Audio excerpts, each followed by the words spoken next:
I was 10 years old, riding my bicycle at dusk along the road I lived on, which was parallel to a set of railroad tracks. I moved off the road as a car sped by and a beer bottle came sailing at me from the front passenger seat. I could see two young women turned around laughing at me through the back window. I flipped them off and kept riding. About 30 seconds later, I heard the train slam into them. There were two guys in the front of the car and two women in the back. All of them died. The driver's back was above the limit. I've told this story on here before. I used to live in really rural Texas and was driving down a farm to market road during some very thick fog. I was in an old pickup truck and was going maybe 20 to 30 miles per hour because I couldn't see very far ahead. Super glad I was. As I came around a turn, I saw through the fog this big hulking figure lurching across the road. I slowed down, pulled up near it to pass, and saw what was the biggest hog I've ever seen in my life. A good 400 pounds certainly. It was dead, probably destined to ride whatever car hit it, and dragging it to the side of the road, an absolutely massive white shaggy dog. Y'all, this dog. I was in a pickup truck, and this dog made eye contact with me, lifted its head, and stared me level in the eye for what felt like an eternity. I stopped my truck and stared. I was so caught off guard. After probably a few seconds, felt like forever, it put its head back down, grabbed a chunk of hog, and continued making its way off the road. To break it down, this dog was smart enough to move the animal it wanted to eat, large and strong enough to drag a 400-ish pound hog across pavement, and tall enough to look me in the eye in a pickup. I will never forget those eyes. It had mud-stained white fur, a big block head, and a long wolfy tail. It looked almost like a Pyrenees, common around there, but with a big St. Bernard shaped head and double the normal size. Big glowing yellow eyes. I have no idea if it was some freak mutant farm dog, a spirit, a wolf, or what, but I'd like to never see it again. Edit, it looked sort of like this dog, but all white with much longer legs and a bottle brush tail. It was a little more shaggy and a little less floofy too. Maybe a Pyrenean Mastiff mix and my mind is playing tricks on me? It was just so absolutely massive though. I'm in Eastern Canada and my mom has a story of a gigantic white wolf cutting in front of her while she was driving home one night, also on a backcountry road. When I was about 11 or 12, I went with my friend and my younger brother to play football in a park that was in a pretty remote place, so there were never many people.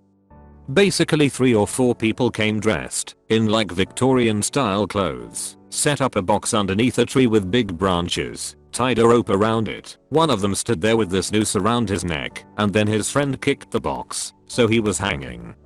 They took turns doing this, and we left. Was super weird thinking back to it, and I have to check with my brother whenever I think about it to make sure it actually happened. Edit, for people asking how did they not die, they were taking turns etc. From what I remember, the box mustn't have been particularly high relative to the length of the rope, so there wasn't much of a drop if any. I don't remember how long they were swinging for, but I suppose it must have been between 15 seconds to a minute. Then the friends would put the box back for the one hanging to stand on, so they could get down, and someone else would take their place. This sounds like an edgy photoshoot to me. That's what I thought as well, some photoshoot or a video/movie someone was making. Either that or some elaborate sex game. When I was a kid, I was playing in our kitchen when I saw a huge dark figure walk past the kitchen and down the hallway leading to the bedrooms. I walked to our back patio and saw the rest of my family watching TV. The patio is on the opposite side of the house from the hallway. I walked to the hallway and started looking for who it could have been, but never found anyone. Still have no idea who or what it could have been, but it's always creeped me out thinking about it. This happened to me too, but it was my 6'7" uncle looking for beer in the garage past our bedrooms. I used to live in the middle of nowhere. The town had less than 200 people in it. I used to work through the night in one of the metro areas, and it was about a 40-minute drive with about 15 of it on a county road. I used to think I would see shit in the fields, coyotes, deer, etc. all the time. Never thought twice. Well, one morning I was on my way home, about 3 AM, and we had a little bridge to cross right before we got to our road. As I'm closing in on crossing the bridge, I can see something pearl white just hanging out in the middle of the road. Thought it was probably a swan, and it would move. As I got closer I realized that swans are not that big. I was in a ref 150 and it was at eye level with me. When its wings opened up it literally covered both lanes of traffic. I swerved to miss it, but hit some of the wing.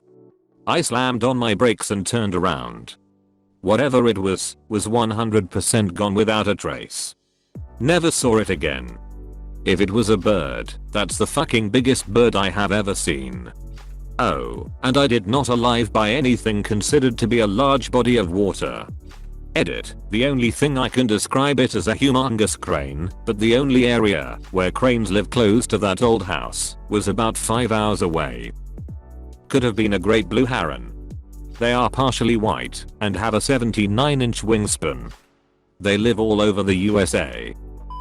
Several years ago my friends and I were road tripping cross country and we stopped at a campsite in southern Oregon. Something about this unassuming place made us all uneasy. It felt like everyone was staring at us as we drove in and set up our tents. We'd gotten that treatment in places where we'd stuck out, but here it seemed less like gawking and more like suspicion, malice. The sun set, our gear was set up, and we got in the car to smoke some legal weed before bed. We were talking and passing a pipe around, and my friend in the backseat had the door cracked with his knee against it. With no warning something slammed into the car hard enough that backseat friend was pushed away from the door and the whole car rocked on its suspension. We immediately started the engine, turned on the brights and drove around our area looking. Nothing. We fell asleep in the car arguing over if anyone was willing to get our gear before we went to a motel. Something similar happened with me and my family, except in Washington.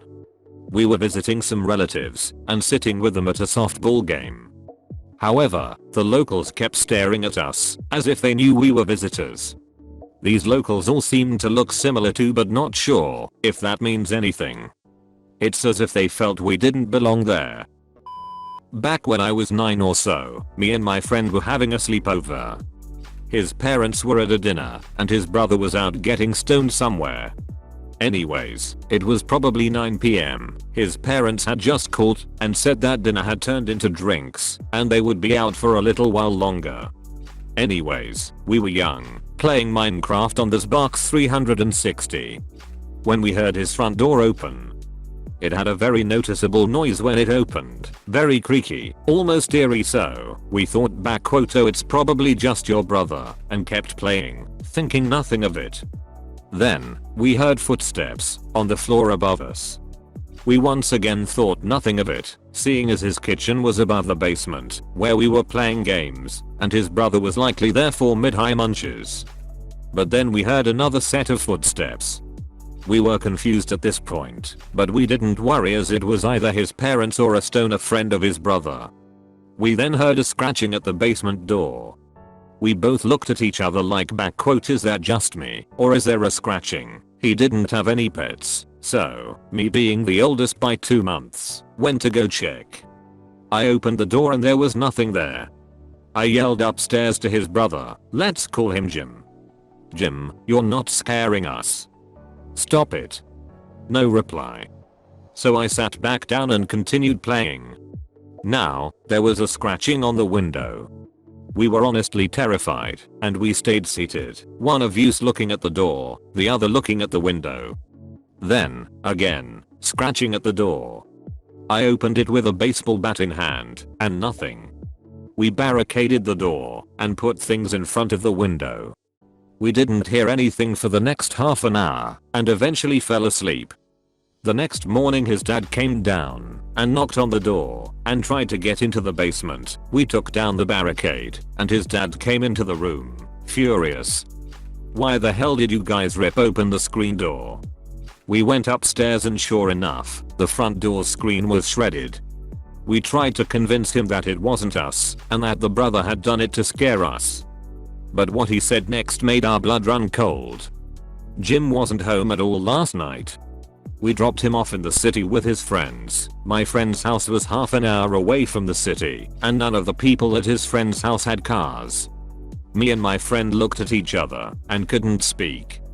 Needless to say, his parents didn't believe us. They called my parents, and me and my friend had to split the cost to have the basement door replaced. It had tons of scratch marks as well, and the screen door replaced.